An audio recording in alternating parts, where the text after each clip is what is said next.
Hello, welcome back everyone. कैसे हैं आप सभी? एक बार फिर से आप सभी का स्वागत है आपके अपने चैनल एपी टीचिंग क्लासेस पर। तो देखिए, हम यहाँ पर डिस्कस करेंगे साइकोलॉजी का एक इम्पोर्टेंट टॉपिक जिसे कहते हैं सीखने में पठार।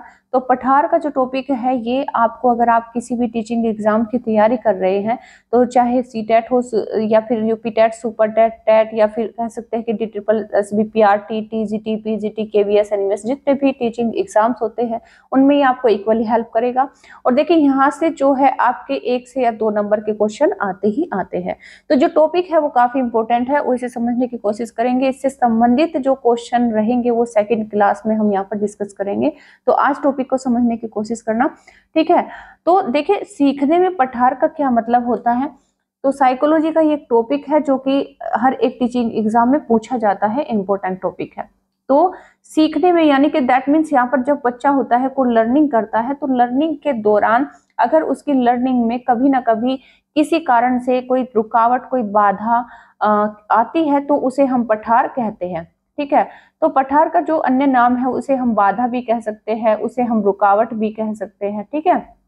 तो एक तरह की ये मतलब कह सकते हैं कि अगर बच्चा कुछ सीख रहा है और सीखते सीखते उसकी गति धीमी हो जाती है, या फिर वो सीखना बंद कर देता है, या फिर कह सकते हैं कि पहले तेज गति से सीख रहा था, अब गति धीमी हो गई, या फिर पहले धीमी गति से सीख रहा था, अब गति जो है तेज हो गई।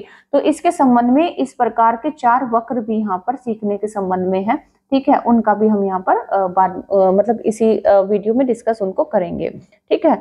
तो ये जो है टॉपिक आपका, तो चलिए इसे समझने की कोशिश करते हैं।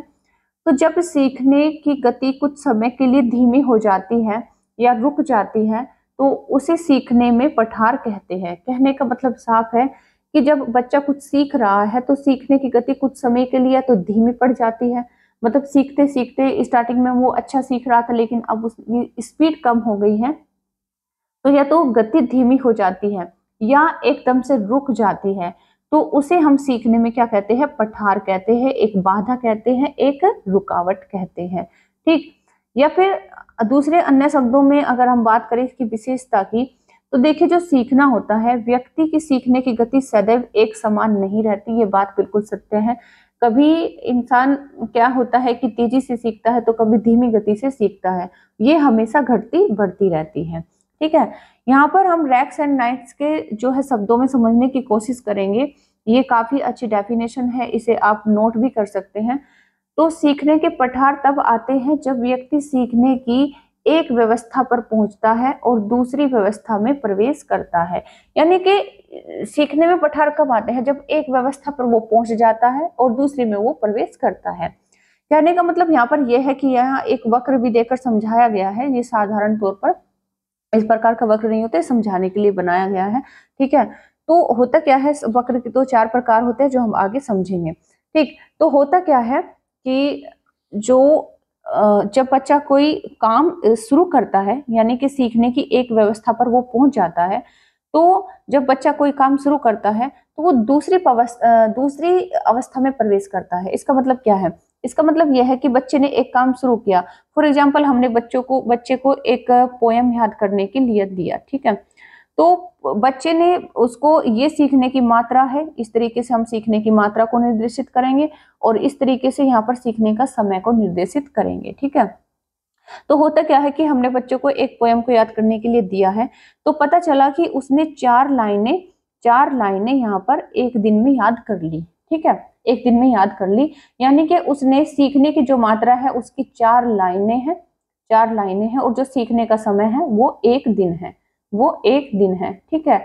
लेकिन आगे क्या हुआ कि आगे हो सकता है कि वो लाइनें या तो बहुत ज्यादा टफ हो, या तो बहुत ज्यादा टफ हो, या फिर उसका मन नहीं है, या फिर वो थक गया है, या फिर कह सकते हैं कि वो लाइनें उसको समझ में नहीं आ रही है, ठीक है।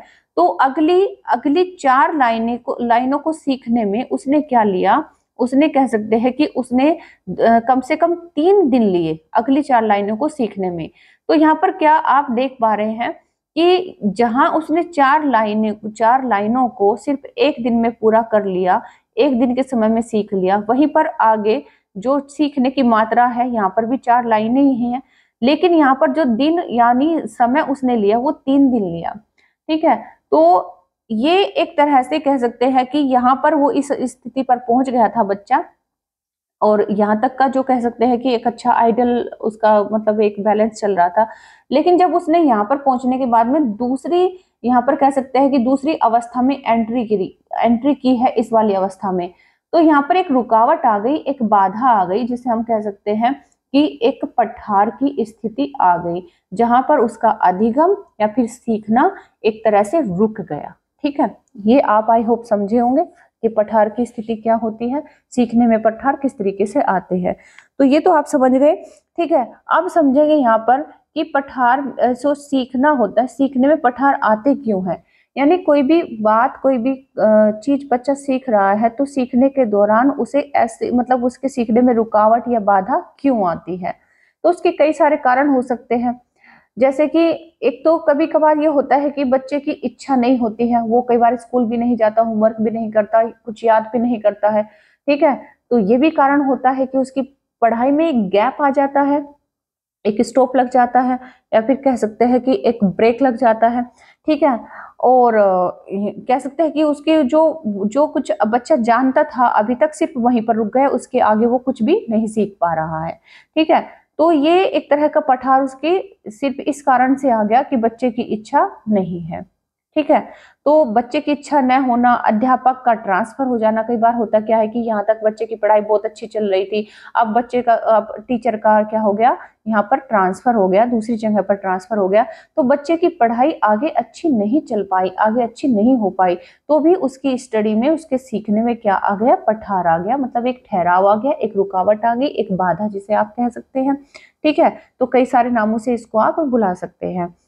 या फिर एक कारण ये हो सकता है कि छात्र को कोई मानसिक बीमारी हो गई हो, पहले बच्चा ठीक था, स्वस्थ था, लेकिन अब वो किसी मानसिक बीमारी से ग्रसित हो गया हो, तो उसकी वजह से भी बच्चे की सीखने की गति धीमी हो जाती है। कह सकते हैं कि जितनी क्षमता थी बच्चे में सीखने की, अब वो उस क्षमता से नहीं सीख पा रहा है, आती बातें समझता, आधी नहीं समझता है, तो भी जो कह सकते हैं कि पढ़ाई में, सीखने में पठार आ जाता है। कार्य में जटिलता, जो कि मैंने अभी आपको बताया कि 4 लाइनें पोयम की इजी थी, तो बच्चे ने स्पीड से सीख लिया एक ही दिन में, लेकिन आगे वही 4 लाइनें उसको टफ लगी और अच्छी बिल्कुल नहीं लगी, उसको समझ में नहीं आई, तो वही 4 लाइनें सीखने में उसको 3 दिन का समय उसने लिया, तो ये भी एक पठार की स्थिति मतलब पैदा करता है। ठीक है, जब कार्य में जटिलता हो। तो 5 नंबर पर है कि छात्रों की कक्षा के प्रति उदासीनता, बच्चों का मन ही नहीं लग रहा है कक्षा में, उन्हें इंटरेस्ट ही नहीं है, तो सीधी सी बात है, सीखना क्यों हो पाएगा, सीखना हो ही नहीं पाएगा, सीखना नहीं हो पाएगा तो सीखना वहीं पर रुक जाएगा, एक तरह की रुकावट आ जाएगी, एक तरह का एक पठार बन जाएगा। ठीक है, या फिर कह सकते हैं कि सीखना और सिखाने का समय भी उस पर भी डिपेंड करता है कि आप बच्चे को कब कौन सी चीज सिखा रहे हो, किस तरीके से सिखा रहे हो। ठीक है, इस पर भी डिपेंड करता है कि बच्चा किस मात्रा में किस चीज को सीख पा रहा है, कितना समय ले रहा है। ठीक है, अगर वो आप सही समय पर, उसको पता चला कि सुबह उठते ही उसका मुंह धुला नहीं, कुछ नहीं, वो थका हुआ है, उसका मन नहीं है पढ़ने का 4 बजे आप उसे जो है जबरदस्ती उठाकर बैठा देते हो कि पढ़। ठीक है, उसके आंखों के सामने जो है किताब रख देते हो कि तुम्हें पढ़ाई करनी है, तुम्हें ये करना है, तो क्या बच्चा मतलब पढ़ पाएगा? नहीं पढ़ पाता है। क्यों? क्योंकि उसकी आंखों में नींद भरी हुई है। तो वो एक तरह से कह सकते हैं कि सिखाने का क्या सही समय है? बिल्कुल सही समय नहीं है। दूसरा कह सकते हैं कि जैसे कि स्कूल में पीरियड्स स्टार्ट होते हैं, तो फर्स्ट पीरियड ही हिंदी का लगाया जाता है। क्यों? क्योंकि अगर फर्स्ट पीरियड ही हम मैथ का लगा देंगे, तो होगा क्या कि वो बिल्कुल भी मैथ को सिखाने का बिल्कुल भी सही समय नहीं है। क्योंकि होता क्या है कि आते ही, मतलब कहते हैं ना कि मतलब सर मुंडाते ही ओले पड़ जाना, इस टाइप का होगा कि आते ही बच्चे क्लास में आया और जो उसको मैथ पढ़ने लगा, तो एक तरह से वो उसका जो माइंड है, एकदम फ्रेश माइंड, वो एकदम से हेक्टिक हो जाएगा, और वो बाकी की क्लास में उसकी डिस्टर्ब होगी, वो अच्छे से नहीं पढ़ पाएगा। ठीक है, तो एक बर्डन उसे फील होगा, एक मतलब कह सकते हैं कि क्योंकि टफ मैथ जो होता है, एक टफ सब्जेक्ट होता है। ठीक, तो ऐसे समय पर बच्चों को सिखाओ जिसमें कह सकते हैं कि जो समय है आइडियल हो, और उसी स्थिति को देखो, स्थिति के अनुसार, समय के अनुसार बच्चों को सिखाओगे तो कभी भी पठार पढ़ाई में नहीं आएंगे। ठीक है, बात करें कक्षा का वातावरण। देखो, कक्षा का वातावरण भी बच्चा कितना, किस प्रकार से, किस समय में और कितनी मात्रा में सीख रहा है, इसका अच्छा खासा रोल होता है उसमें कक्षा के वातावरण का। अगर कक्षा का वातावरण अच्छा नहीं है, कह सकते हैं कि शोरगुल है, कह सकते हैं कि अंधेरा अंधेरा है कक्षा में, कह सकते हैं कि उसमें जो है मतलब पुरानी बेंच या फिर कुछ इस तरीके पुराना बोर्ड लगा हुआ है, मतलब कुछ भी ऐसा नहीं है जिससे बच्चे का मतलब मन अच्छा लगे, उसको फ्रेश फील हो, या फिर कह सकते हैं कि वहाँ लाइट नहीं, पंखे नहीं, गर्मी लग रही है उनको। ठीक है, तो इस तरह का अगर वातावरण है तो वहां पर भी बच्चे की जो सीखने की मात्रा है वो बिल्कुल कम होगी, और एक टाइम के बाद हो सकता है कि वो बिल्कुल ही उसमें रुकावट आ जाए, बाधा आ जाए, जिसे हम पठार कह रहे हैं। ठीक है, तो ये बात आप समझे होंगे। तो भूख, थकावट, कई बार ये होता है कि बच्चे भूखे पेट स्कूल चले जाते हैं तो वो भी अच्छे से नहीं पढ़ पाते हैं। कई बार ये होता है कि बच्चे जो होते हैं थके हारे होते हैं, कोई खेल ज्यादा खेल लेते हैं पहले दिन या फिर स्कूल में भी, तो तब भी बच्चे अच्छे से नहीं पढ़ पाते हैं। ठीक है, ऐसे बहुत से अन्य कारण होते हैं सीखने में। या फिर कह सकते हैं कि बच्चे के मतलब हो सकता है कि कोई फिजिकली उसको प्रॉब्लम्स हो, तब भी वो अच्छे से नहीं पढ़ पाता, तो भी उसकी पढ़ाई में पठार आ जाता है, उसके सीखने में पठार आ जाता है। तो ऐसे बहुत से और भी अन्य कारण होते हैं जो कि कह सकते हैं कि पढ़ाई को या फिर अधिगम को प्रभावित करते हैं, जिसके कारण से अधिगम में जो है पठार आ जाता है। ठीक है, तो यहाँ तक समझे आप। तो चलिए अब आगे यहाँ पर देखेंगे कि अधिगम के वक्र। ठीक है, यहाँ तक का टॉपिक हमारा क्लियर हो गया है, और ये अब देखेंगे अधिगम के वक्र। तो अधिगम के वक्र कितने प्रकार के होते हैं, तो ये आपको पहले ही पता होना चाहिए कि अधिगम के वक्र होते हैं कितने प्रकार के, 4 प्रकार के। तो 4 प्रकार में से सबसे पहले हम यहाँ पर समझेंगे कि वक्र होता क्या है। वक्र हम किसे कहेंगे, कहने का मतलब ये कि बच्चे के सीखने की मात्रा को दर्शाने वाली लाइनें, बच्चे की सीखने की मात्रा को दर्शाने वाला एक चित्र, एक पिक्चर, जिस तरीके से हम बच्चे के सीखने की मात्रा को दर्शा सकते हैं उसे हम कहेंगे सीखने का वक्र या फिर अधिगम वक्र। तो अधिगम की गति, उसकी मात्रा तथा उन्नति को जब हम ग्राफ पेपर के माध्यम से प्रस्तुत करते हैं कि बच्चा किस स्पीड से चीजों को सीख रहा है, अगर हम उसे ग्राफ पर बनाएं तो हम उसे अधिगम वक्र कहेंगे। अधिगम वक्र कितने प्रकार के होते हैं, 4 प्रकार के होते हैं। ठीक है, क्लियर हुआ होगा आपको यहाँ तक। तो देखो, सबसे पहला जो वक्र है उसे समझने की कोशिश करना। तो जो पहला वक्र है जिसे कहते हैं सरल रेखीय अधिगम वक्र। सरल रेखीय यानी कि कह सकते हैं कि यहाँ पर एक स्ट्रेट लाइन कर्व बना हुआ है। तो इस अधिगम वक्र में सीखने की गति एक समान होती है और सीखने की मात्रा और समय दोनों में वृद्धि समान गति से होती है। एक तरफ आप देख रहे हैं सीखने की मात्रा और दूसरी तरफ यहाँ पर है सीखने का समय। ठीक है, तो अभी उसी पोयम का हम यहाँ पर एग्जाम्पल लेते हैं जो हमने स्टार्टिंग में लिया था। तो फॉर एग्जाम्पल हमने बच्चे को एक पोयम याद करने के लिए दी है। ठीक है, तो हम देखते हैं कि हमने उसको 4 लाइनें याद करने के लिए दी, उसको 4 लाइनें याद करनी है। तो वो 4 लाइन याद करने में कितना समय ले रहा है, तो पता चला कि उसने 4 लाइनों को याद करने में कितना समय लिया, सिर्फ और सिर्फ 1 दिन। 1 दिन में उसने 4 लाइनें याद कर ली। ठीक है, फिर अगले दिन फिर हम उसको 4 लाइनें याद करने के लिए देते हैं तो वो फिर से 1 दिन ले रहा है।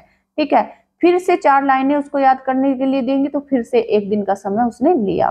तो यहाँ पर जो वक्र आप देख रहे हो, जितनी सीखने की मात्रा हो जा रही है उतना ही सीखने का समय है। ठीक है, इस प्रकार से ये एक सरल रेखा में वक्र बनता चला जा रहा है। यानी कहने का मतलब यह है कि बच्चे को जो सीखने की जो एक कह सकते हैं कि सीखने की मात्रा और गति दोनों इक्वल बनी हुई है। एक बार भी बच्चे ने कोई मिस्टेक नहीं की है, वो सीधे तौर पर अच्छे तरीके से चीजों को सीखता चला जा रहा है। ठीक है, ना ही तो हमने सीखने की मात्रा बढ़ाई है और ना ही बच्चे ने सीखने में ज्यादा समय लिया है। तो सीखने की मात्रा भी इक्वल है और सीखने का समय भी इक्वल है। ठीक है, तो ये बात आप समझे होंगे। ठीक, तो बात करें यहाँ पर नेक्स्ट जो कर्व है, जो वक्र है। ठीक है, तो देखिए सेकंड जो यहाँ पर वक्र होता है जिसे कहते हैं धनात्मक या फिर उन्नतो वक्र। ठीक है, पॉजिटिव कॉन्वेक्स। तो इसमें क्या होता है कि जब सीखने की गति प्रारंभ में कम तथा अंत में तीव्र हो जाती है तो ऐसे वक्र को धनात्मक वक्र कहते हैं। कहने का मतलब यह है कि वही पोयम हमने बच्चों को यहाँ पर फॉर एग्जांपल उसको सीखने के लिए दी है। ठीक है, तो होता क्या है कि हम ये देखते हैं कि बच्चे ने क्या किया कि सीखने की जो गति है, ठीक है, यहाँ पर धनात्मक की हम बात कर रहे हैं कि सीखने की गति कम है और बाद में वो तीव्र हो जाती है। तो कहने का मतलब यह है कि हमने बच्चे को 4 लाइनें याद करने के लिए दी है। ठीक है, और वो 4 लाइनों को याद करने का यहाँ पर कितना टाइम ले रहा है, वो उसको 3 दिन में याद करके लाता है। ठीक है, उन 4 लाइनें को वो 3 दिन में याद करके लाता है। ठीक है, फिर अगली हम 4 लाइनें याद करने को उसको देते हैं तो वो उन लाइनों को 2 दिन में याद करके लाता है। ठीक है, फिर अगली हम 4 लाइनें उसको याद करने के लिए देते हैं तो वो 1 ही दिन में याद उसको कर लेता है। ठीक है, तो यहाँ पर आप देख पा रहे हैं। अब हम यहाँ पर उसकी मात्रा भी बढ़ा सकते हैं, किसकी, लाइनों की मात्रा बढ़ा सकते हैं। यानी यहाँ हम मात्रा बढ़ा देंगे तो यहाँ पर 6 कर देंगे तो वो उनको भी 1 ही दिन में याद कर रहा है। अगर हमने मात्रा लाइनों की 8 कर दी तो उनको भी 1 ही दिन में याद कर रहा है। कहने का मतलब यह है कि उसकी जो गति थी पहले धीमी थी, अब उसकी गति क्या है कि अब तीव्र हो गई है। सीखने में होता क्या है, इसमें धनात्मक वक्र में क्या होता है कि अगर हम मात्रा में मतलब जब स्पीड ज्यादा हो जाती है बच्चे की तो सीधी सी बात है कि सीखने की मात्रा बढ़ जाती है। ठीक है, तो इस तरीके से जो सीखने का वक्र है, अगर हम ये कहें कि एक बच्चा पहले कम गति से सीख रहा था अब ज्यादा गति से सीख रहा है तो उसका वक्र किस प्रकार का आप बनाएंगे, तो सीधी सी बात है धनात्मक ही बनेगा। क्योंकि अगर बच्चा किसी चीज को सीखने में कम समय ले रहा है और ज्यादा मात्रा में वो चीजों को सीख रहा है, देखिए मात्रा यहाँ पर क्या है कि ज्यादा बढ़ गई है, वो अब मात्रा मतलब ज्यादा मात्रा में चीजों को सीख पा रहा है लेकिन समय कम ले रहा है। तो इस संदर्भ में हम क्या देख रहे हैं कि इस प्रकार का जब वक्र बनेगा बच्चे के सीखने का अधिगम का तो ये जो है धनात्मक वक्र बनेगा, जिसे हम पॉजिटिव वक्र कहेंगे। ठीक है, पॉजिटिव कॉन्वेक्स कहेंगे। ठीक, बात समझे। तो ये आपको दिखाई दे रहा होगा एक तरह का मतलब कॉन्वेक्स जो एक लेंस होता है उसके टाइप का यहाँ पर जो है ये मतलब एक चित्र बना है, इस तरह का मतलब जो है ये वक्र बन जाएगा। ठीक है, उसी के डिजाइन में। तो आई होप आप समझे होंगे कि इस बच्चे की सीखने की गति को अगर हमें दर्शाना है पेपर पर ग्राफ बनाकर दर्शाना है तो उसे एक वक्र के रूप में हम दर्शाएंगे। तो फिर अगर वक्र इस प्रकार का मतलब जो बच्चे की जो गति है सीखने की पहले कम है बाद में बढ़ रही है तीव्र हो रही है तो किस प्रकार का वक्र बनेगा, तो वो धनात्मक वक्र बनेगा।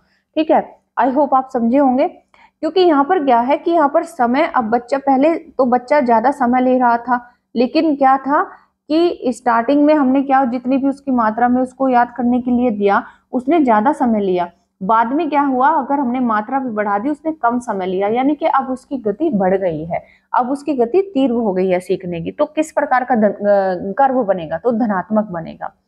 लेकिन अगर इसके अपोजिट हम देखें कि जब सीखने की गति प्रारंभ में तीव्र होती है तथा अंत में आकर धीमी हो जाती है तो वहां पर किस प्रकार का वक्र बनता है, तो ऋणात्मक बनता है।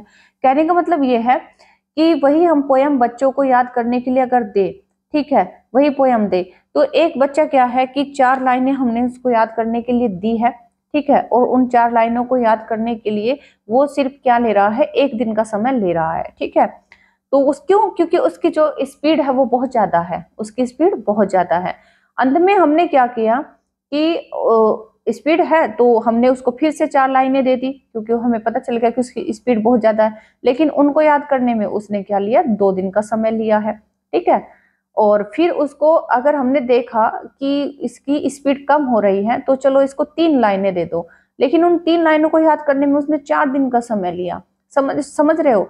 तो कहने का मतलब ये है कि अगर हम यहाँ पर 2 लाइन भी कर दे और वो फिर भी क्या ले, 4 दिन का समय ले, तो यहाँ पर क्या आप देख रहे हो कि भले ही हम उसका जो सीखने का समय है, उसका जो सीखने का समय है वो बहुत ज्यादा ले रहा है और सीखने की मात्रा कम होती जा रही है। तो कम होती जा रही है तो ये जो यहाँ पर सीखने की मात्रा बढ़ रही थी पहले, यहाँ तक बिल्कुल सही थी सीखने की मात्रा। ठीक है, यहाँ तक भी कह सकते हैं कि सही थी। ठीक है, लेकिन क्या हुआ, सीखने की मात्रा कम होती चली गई और यहाँ पर आकर बिल्कुल नतोदर हो गई, यहाँ पर आकर ऋणात्मक हो गई। ठीक है, झुक गई। अब उसकी जो मात्रा है वो कम हो रही है और वो समय जो है ज्यादा ले रहा है। कहने का मतलब ये है। तो जब सीखने की गति प्रारंभ में तीव्र होती है और बाद में अंत में आकर धीमी हो जाती है, बाद में जब अंत में आकर धीमी हो जाती है तो किस प्रकार का कर्व बनता है, तो ये ऋणात्मक या फिर नतोदर कम कर्व बनता है। यानी कि पहले तो बच्चा स्पीड से सीख रहा था, देखिए यहाँ तक उसने स्पीड से सीखा, लेकिन अब क्या हुआ कि उसने किसी भी कारण से कह सकते हैं कि उसका मन नहीं लगता, थकान है, बीमार है, या फिर उसका जो है टीचर का ट्रांसफर हो गया, किसी भी कारण से उसकी पढ़ाई में जो कह सकते हैं कि एक कमी आती चली गई, तो वो यहाँ से इस तरीके का जो कह सकते हैं कि नतोदर एक वक्र बन गया, एक पठार की स्थिति हम इसको कहेंगे। ठीक है, तो ये जो है झुकाव जो दर्शा रहा है वो ये दर्शा रहा है कि अब पढ़ाई में कमी आ गई है, स्पीड धीमी हो गई है। ठीक है, तो ये इस प्रकार का कर्व बनेगा, ऋणात्मक नतोदर वक्र जिसे हम कहेंगे। ठीक है, इसे नेगेटिव भी कहते हैं, इसे कॉन्केव कर्व भी बोलते हैं। ठीक है, क्लियर हुआ। चलिए 4 नंबर यहाँ पर वक्र हम देखेंगे जिसे हम कह सकते हैं मिश्रित अथवा एस प्रकार का अधिगम वक्र। तो ये जो होता है जब हम भूलते जा रहे हैं, सीखते जा रहे हैं, फिर से भूलकर फिर से सीख लिए, तो अगर कोई बच्चा ऐसा है कि हमने उसको कुछ याद करने के लिए दिया तो उसको याद हो गया, ठीक है, कुछ टाइम बाद उससे पूछा तो वो भूल गया, ठीक है, फिर से उसको याद करने के लिए बोला तो उसने याद कर लिया। अगर उसका रिवीजन नहीं हुआ, उसे थकान है, वो बीमार है, उसका स्कूल से ट्रांसफर हो गया है, कुछ भी हो गया, तो उस कारण से वो फिर भूल गया। ठीक है, तो अगर इस प्रकार के बच्चे को हमें इस प्रकार के बच्चे की पढ़ाई का कि वो किस पढ़ाई में कैसा है उसको वक्र बनाना हो, एक वक्र के रूप में दर्शाना हो, तो उसका वक्र कैसा बनेगा? तो उसका वक्र इस प्रकार का बनेगा कि कभी उसे चीजें याद हो जाती है तो कभी वो भूल जाता है, कभी याद हो जाती है तो कभी भूल जाता है। यानी कि इसमें हम एक जिगजैग वाला वक्र भी बना सकते हैं, एक एस आकृति वाला भी वक्र बना सकते हैं। समझ रहे हो? तो ये एस आकृति वाला जो वक्र है इसका मतलब यही है कि कभी उसे चीजें मतलब उसने याद कर ली लेकिन वो फिर से डाउन मतलब भूल गया, फिर से उसने याद कर ली, याद हो गई, फिर से वो डाउन, वो फिर से भूल गया। तो ये जो होता है मतलब एक तरह से जिगजैग या फिर एस आकृति, एस वक्र हम इसको कहेंगे। ठीक है, तो इसमें इसी टाइप का मिक्स्ड जिसे कह सकते हैं कि भाई याद भी है, भूल भी गया, भूल भी गया, याद भी है। तो कहने का मतलब ये है कि मतलब उसमें क्लियर नहीं कह सकते कि बच्चा ज्यादा होशियार है या फिर अब उसको अगर पढ़ाई पे ध्यान नहीं देंगे तो वो भूल जाएगा। क्यों? क्योंकि उसको जब भी याद करने के लिए बोलते हैं तो वो उसको याद हो जाता है। ठीक है, तो ऐसे में उसका जो वक्र बनेगा दर्शाएंगे उसे पेपर पर हम ग्राफ बनाकर, तो वो इस प्रकार का उसका वक्र बनेगा। तो ये 4 प्रकार के वक्र हमने समझे। ठीक है, आई होप आपको क्लियर हुए होंगे कि किस प्रकार से अगर एक बच्चे को फॉर एग्जांपल कोई पूछे कि हमारा बच्चा पढ़ाई में कैसा है, तो आप उसको लिखकर न बताकर उसको एक वो बनाओ, आप एक ग्राफ पर एक मतलब वक्र बनाओ, तो किस प्रकार से किस बच्चे का किस प्रकार का वक्र बनेगा। अगर आपको बनाना है एक ऐसा वक्र, अगर आपको बनाना है एक ऐसा वक्र जिसे कह सकते हैं कि बच्चा पहले ज्यादा स्पीड से सीख रहा था, अब उसकी गति जो है धीमी हो गई, ठीक है, तो किस प्रकार का वक्र बनाओगे? देखिए यहाँ पर जो हमने पहला समझा था वो यही समझा था कि अगर बच्चा पहले जो है उसकी गति और मात्रा उसकी जो है मतलब सरल मतलब जो सीखने की गति है और सीखने का समय है वो बिल्कुल जो है बराबर चल रहा है, तो हम सरल रेखीय वक्र बनाएंगे। अगर बच्चा ऐसा है कि भाई उसकी सीखने की गति प्रारंभ में कम है और बाद में ज्यादा है, ठीक है, पहले कम है और बाद में ज्यादा है, तो कौन सा वक्र बनेगा? धनात्मक बनेगा। ठीक है, उन्नत दर बनेगा। अगर बच्चे की स्पीड पहले तीव्र थी और बाद में क्या है घट गई, कम हो गई, तो उन्नत दर यानी कि ऋणात्मक वक्र बनेगा। ठीक है, और अगर बच्चे का क्या है कि बीच में अप डाउन चलते रहते हैं, कभी कम कभी ज्यादा, तो किस प्रकार का वक्र बनेगा? वो ऐसा आकृति का वक्र बनेगा। ठीक है, आई होप ये चारों वक्र आपको क्लियर हुए होंगे। ठीक है, तो चलिए इसी से संबंधित हम अगले क्लास में क्वेश्चनों को डिस्कस करेंगे। और यहाँ पर कुछ लिंक्स दिए गए हैं, आप इनको जो है पेज दिए गए हैं, आप इनको फॉलो बिल्कुल कर ले। और ये जो QR कोड दिया गया है इसको कर ले स्कैन, इससे आप क्या होगा कि टेलीग्राम चैनल पर डायरेक्ट जुड़ जाओगे। ठीक है, तो बाकी यहाँ पर जितने भी आपको लिंक दिए गए हैं आप इनको जो है फॉलो जरूर करें और चैनल को कर लेना सब्सक्राइब। ठीक है, मिलते हैं नेक्स्ट क्लास में। और ये व्हाट्सएप नंबर है, इससे आप जरूर कनेक्ट हो जाएं। ठीक है, ये व्हाट्सएप का नंबर है, आप इसे जो है ऐड करके इसे कांटेक्ट में आ सकते हैं। तो चलिए मिलते हैं नेक्स्ट क्लास में, तब तक के लिए आप रखिए अपना ख्याल। और नेक्स्ट क्लास में हम क्वेश्चन इसी से संबंधित डिस्कस करेंगे। तो टेक केयर, जय हिंद, बाय बाय।